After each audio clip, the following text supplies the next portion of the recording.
അച്ഛൻ പറയുന്ന വാക്ക് മാത്രം കേട്ടോണ്ടാ നിനക്ക് ഈ അവസ്ഥ വന്നത്.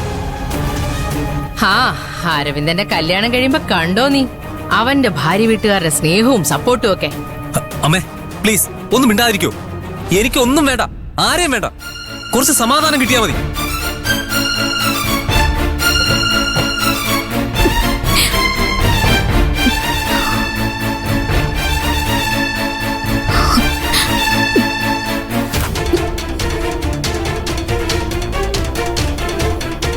എല്ലാവരെയും വേർതിരിച്ച് കാണുന്ന നിന്റെ ഈ ദുഷിച്ച മനസ്സുണ്ടല്ലോ, അതാണ് ആദ്യം തിരുത്തേണ്ടത്. എന്നാ നീ പറഞ്ഞ് അരവിന്ദനെ കല്യാണം കഴിപ്പിക്കുന്നു? അതൊക്കെ നിന്റെ വെറും സ്വപ്നം മാത്രമാണ് ഹേമേ. അവൻ എന്റെ മുന്നിൽ വന്നാ ഞാൻ എന്താ ചെയ്യാന്ന് എനിക്കെന്നെ അറിയില്ല. അപ്പോഴാ അവന്റെ കല്യാണം. ഈ മനസ്സിൽ എന്തായാലും ശരി, അരവിന്ദനെ വരുത്തി അവന്റെ കല്യാണം നടത്തിയിരിക്കും ഞാൻ.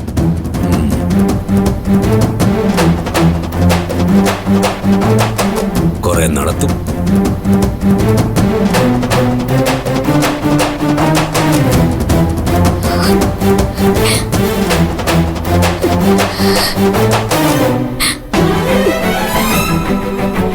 മോളെ, നീ വിഷമിക്കാതെ, എല്ലാം ശരിയാവും. അനുമോളെ, ചേച്ചിയെ കൊണ്ടുപോ. വാ ചേച്ചി.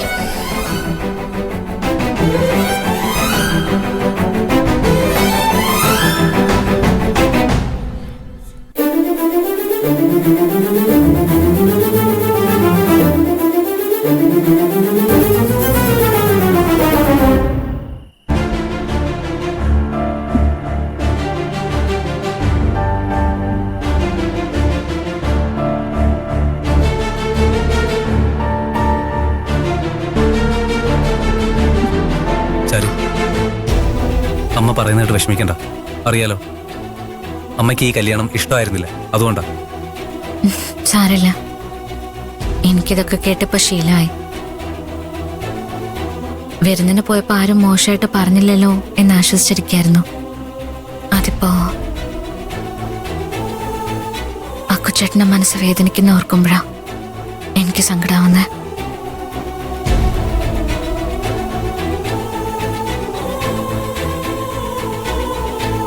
പാല്.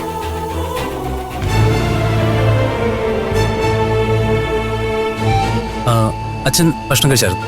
ആ, കഴിച്ചു. കിടക്കാൻ പോയി.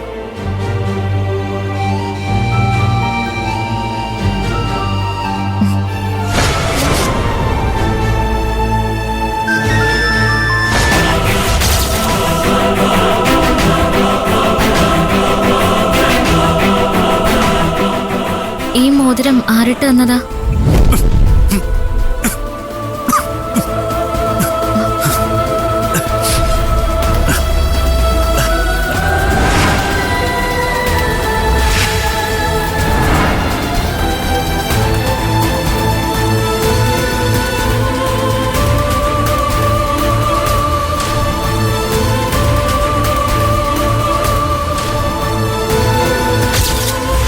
ഇത് ഞാൻ നിന്റെ കൂടെ ഉണ്ടാവുന്നുള്ള ഉറപ്പിന്.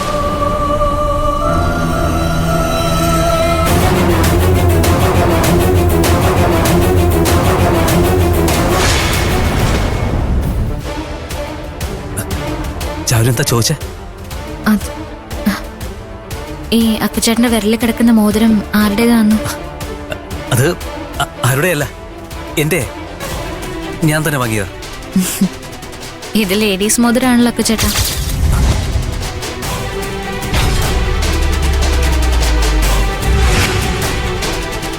ആണോ? എനിക്കറിയില്ലായിരുന്നു. കണ്ടപ്പോ ഇഷ്ടപ്പെട്ടങ്ങ് വാങ്ങിയതാ. ആ, പക്ഷെ അക്കുച്ചേട്ടന് നന്നായിട്ട് ചേരുന്നുണ്ട്.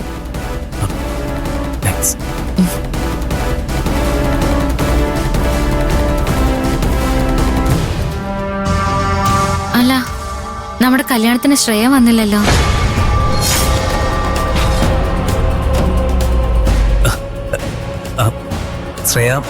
ശ്രേയക്കെന്ന എക്സാം ഉണ്ടായിരുന്നു, അതാ വരാതിരുന്നേ. വരാൻ പറ്റില്ലെന്ന് കല്യാണത്തിന് മുമ്പേ പറഞ്ഞായിരുന്നു. ശ്രേയയുടെ അമ്മയും വന്നില്ലല്ലോ കല്യാണത്തിന്.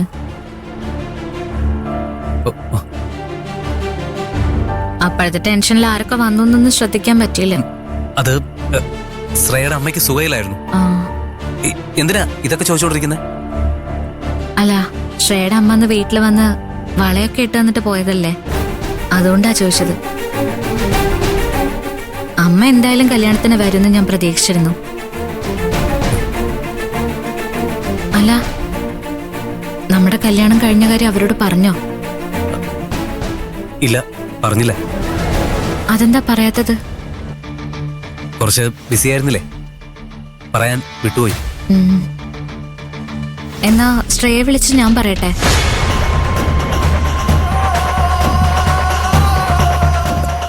നീ എന്തിനാ പറയുന്നേ? ഞാൻ പറഞ്ഞോളാം. അല്ല, അക്കുച്ചേട്ടൻ എന്തിനാ ടെൻഷൻ ആവുന്നേ? നീ ആവശ്യമില്ലാത്ത കാര്യങ്ങളൊന്നും ഇടപെടണ്ട. ദാ. അല്ലത് മുഴുവൻ കുടിച്ചില്ലല്ലോ. ഓ,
മോളെ, നീ ഡിന്നർ കഴിച്ചില്ലല്ലോ.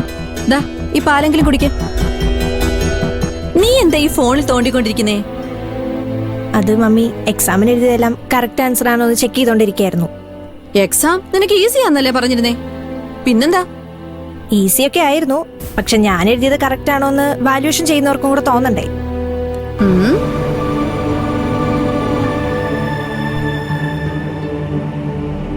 ആ മമ്മി, ചാരുവിന്റെ കല്യാണത്തിന് പോവാൻ പറ്റിയില്ലല്ലോ. കുട്ടനാട്ടിൽ പോയി ചാരുവിനെ ഒന്ന് കണ്ടാലോ? ശരിയാ, എനിക്കും പോവാൻ പറ്റിയില്ലല്ലോ. കറക്റ്റ് സമയത്ത് ആ ഡോക്ടർ യാത്ര ചെയ്യാൻ പറ്റില്ല എന്ന് പറഞ്ഞില്ലേ? ആകാശ് മോനെ ഞാൻ വിളിച്ചു പറഞ്ഞിരുന്നു. ഒരു കാര്യം ചെയ്, നീ ആ ചാരുവിനെ എനിക്കൊന്ന് വിളിച്ചതാ. ഫോണിലൂടെ ആണെങ്കിലും ആശംസ അറിയിക്കാലോ. ഇപ്പൊ വേണ്ട മമ്മി, ഞാൻ നേരിട്ട് ചെന്ന് ചാരുവിനെ കണ്ട് മമ്മിയുടെ ഫോണിൽ വിളിക്കാം. ഇപ്പൊ വിളിച്ച എന്താ മോളെ? അതല്ല മമ്മി, ഞാൻ ആകാശിനൊരു സർപ്രൈസ് കൊടുക്കാൻ പോവാ. എന്ത് സർപ്രൈസ്? ആകാശ് വിളിക്കുമ്പോ ഒക്കെ ഞാൻ കോള് കെട്ടിയത് പിണക്ക അഭിനയിക്കുമായിരുന്നു ഇതുവരെ. ആദ്യം ചാരുവിനെ വിളിച്ച് ആകാശിനെ തനിയെ കൂട്ടിക്കൊണ്ടുവരാൻ പറയണം. എന്നിട്ട് ആകാശ് അറിയാതെ പിന്നിലൂടെ ചെന്ന് കണ്ണുപൊത്തി ആരാന്ന് കണ്ടുപിടിക്കാൻ പറയണം.